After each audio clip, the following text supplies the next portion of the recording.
Hello, my lovely students of Shakespeare, and welcome to Macbeth. I'm Miss Upteague, and today I'm going to take you through Act 1, Scene 2 of this tragic play. Our scene introduces us to Duncan and his sons, Malcolm and Donalbain, and his friend, Lennox. They are all standing at the front of Duncan's home, talking to a sergeant who has been badly hurt during the war. Tell me, who is this man?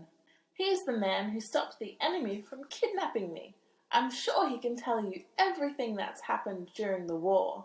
I sure can. There has been a lot of fighting, but it would have been so much worse if Macbeth had not been there.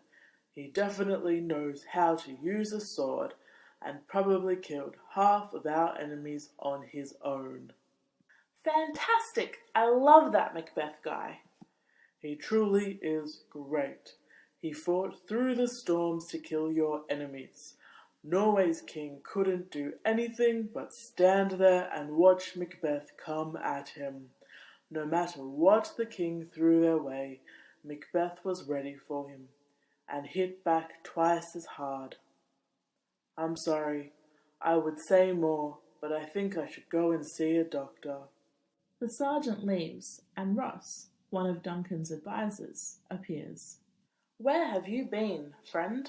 I was at Fife, sir. I watched the King of Norway fall. But I do have some bad news. The Lord of Cawdor has betrayed you. He took the side of Norway in the battle. Not to worry, though. We've had him arrested. That's terrible news about the Lord of Cawdor, but I know exactly who to give his title to. Go and find Macbeth. Let him know that he shall be my new Lord of Cawdor. There's a war going on between Scotland and Norway. No doubt it's a dispute over land that has gotten bloody. King Duncan is standing back from the fight because he doesn't want to get hurt. He's the King of Scotland, and if something happens to him, they would need to find a new king in the middle of a war, which would complicate everything. But there is one man who is throwing himself into the middle of every fight, and that's Macbeth. In this scene, we see a sergeant take the time to praise Macbeth's skills and talk him up to the king, even though he's bleeding all over the place. That's a good thing for Macbeth. People are so impressed with his skills and bravery that they're willing to literally bleed out in order to talk him up. And then we meet Ross, who told us of the deception of the Lord of Cawdor.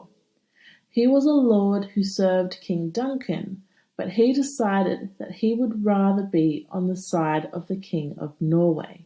But in the battle, Scotland was too powerful, and the Lord of Cawdor was arrested.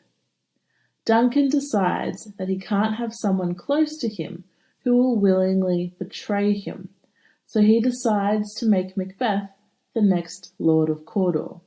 This is a really crucial piece of information that we, the audience, need to remember when we come back for Act 1, Scene 3.